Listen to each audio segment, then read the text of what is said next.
अर्जित फल जो हमारे आपके कई जन्मों के जब इकट्ठे हों, कई जन्मों के, तब कहीं उनकी कथा सुनने को मिलती है। अब विचार करो, जब उनकी कथा सुनने के लिए कई जन्मों का पुण्य फल चाहिए, तो उनका नाम इस वाणी से अंत समय में निकले तो कितनी बड़ी कृपा उनकी हो। जब एक भाव बन जाए, भजन श्याम सुंदर का करते रहोगे तो संसार सागर से तरते रहोगे। भजन श्याम सुंदर का करते रहोगे तो संसार सागर से तरते रहोगे। भजन श्याम सुंदर का करते रहोगे तो संसार सागर से तरते रहोगे। भजन श्याम सुंदर का करते रहोगे तो संसार सागर से तरते रहोगे। कहीं तो मिलेंगे वो बाके बिहारी, कहीं तो मिलेंगे वो बाके बिहारी। उन्हीं के चरण चित, उन्हीं के चरण चित लगाते रहोगे। भजन श्याम सुंदर का करते रहोगे तो संसार सागर से तरते रहोगे।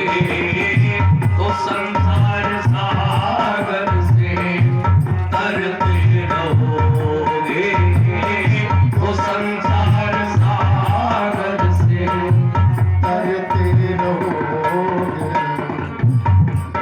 श्याम सुंदर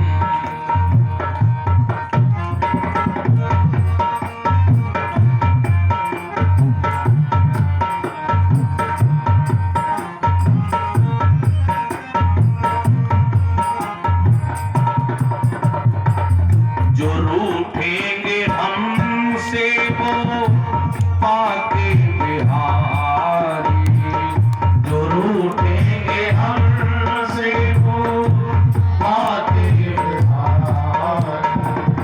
उन्हें हम चरणों में, उनके ही चरणों में जाया करोगे।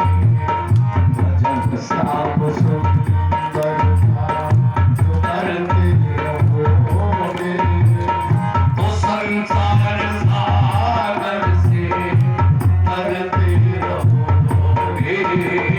तो संसार सागर से तरते रहोगे तो संसार सागर से तरते रहोगे।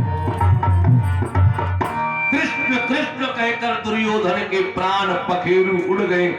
महाभारत के कथनानुसार दुर्योधन को ये वरदान है, जिस समय हर्ष और विषाद, सुख और दुख दोनों इकट्ठे होंगे, उसी समय तेरी मृत्यु हो जाएगी।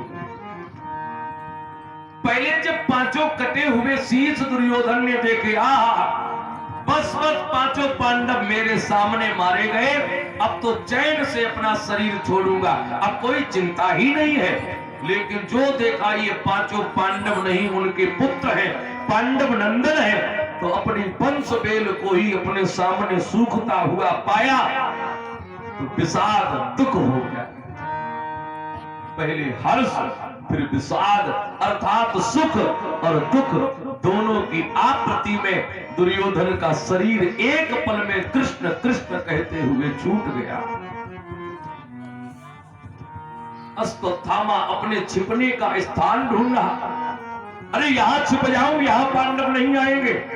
कर्म तो मेरे द्वारा जाने अनजाने में बड़ा घृणित हुआ है। पांडव वंश बेल को मैंने बिल्कुल सुखा दिया है। अब वो पांडव मुझे छोड़ेंगे नहीं। और उधर धर्मराज जी को रात में स्वप्न दिखाई पड़ा। अभी अभी जिस नदी में जल बह रहा था वो नदी बिल्कुल सूखी दिखाई पड़ रही है। फलदार वृक्षों के ऊपर चढ़कर कोई पिशाच फलों को तोड़ तोड़ कर खा रहा है। बड़े बड़े विचित्र दर्शन दिखाई पड़े धर्मराज को। अर्धरात्रि में ही जागे और भगवान द्वारिकाधीश जी से कहा, हे प्रभु, ये जो स्वप्न मुझे दिखाई पड़ रहे हैं हो ना हो कोई अघटित घटना शिविर में घट चुकी है। आप चलो न चलो, मुझे तो शिविर जाना है। भगवान बोले तो चलो, हम भी चलने को तैयार हैं। आगे धर्मराज है, भीम जी है, नकुल सहदेव अर्जुन जी है और सबसे पीछे भगवान द्वारिकाधीश जी जा रहे हैं। जो प्रवेश किया शिविर में पहले धर्मराज ने, सामने दिखाई पड़ा शिविरों से रक्त बह रहा था।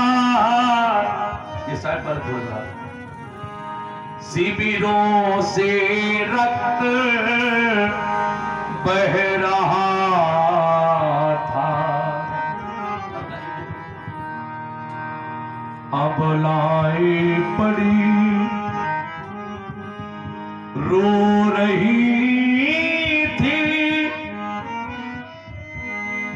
द्रौपदी भी बाल बिखराए हुए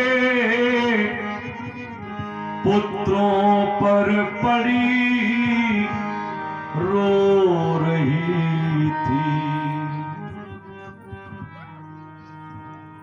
श्री वेदव्यास जी महाराज वर्णन कर रहे, माता शिशु नाम निधनम सुताना। पुत्रों के धड़ पड़े हुए हैं, पुत्रों के धड़ पड़े हुए हैं, मस्तक का पता नहीं है। रक्त की धार बह रही है।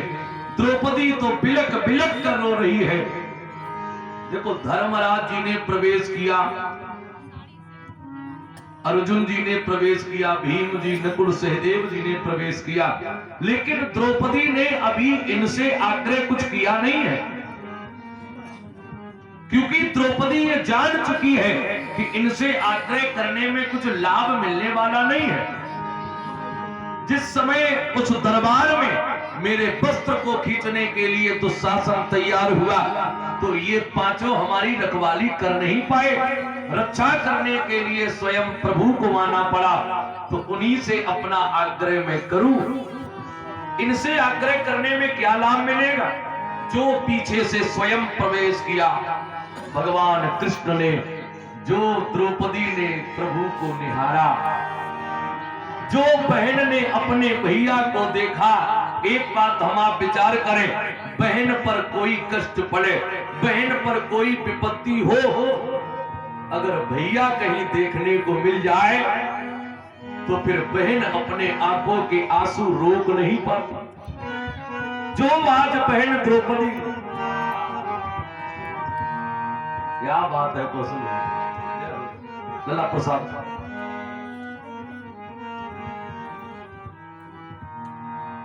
बोलिए बांके बिहारी लाल की जय हो। ब्रह्मदेव भगवान की जय जय श्री राधे। जो बहन ने अपने भैया को निहारा, जो देखा, अब आए हो आओ भैया, आओ के सब आओ गिरधर, क्या अब बाकी है। क्या अब भी खेल तुम्हारे में कुछ और कसर अब राखी है। दौड़कर द्रौपदी ने कृष्ण भगवान के हृदय से चिपट गई और एक ही वचन कहा, क्या जीवन में कष्ट कम था?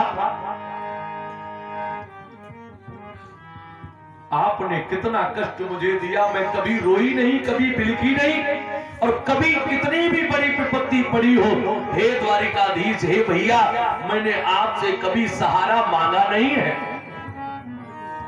लेकिन आज ये द्रौपदी आपके सामने आंसू बहा रही केवल इसलिए कि आज माता के वात्सल्य का खून हो गया, आज माता की हरी भरी गोद सूनी कर दी गई, और वो भी आपके होते हुए। बहन को रोता हुआ देखा।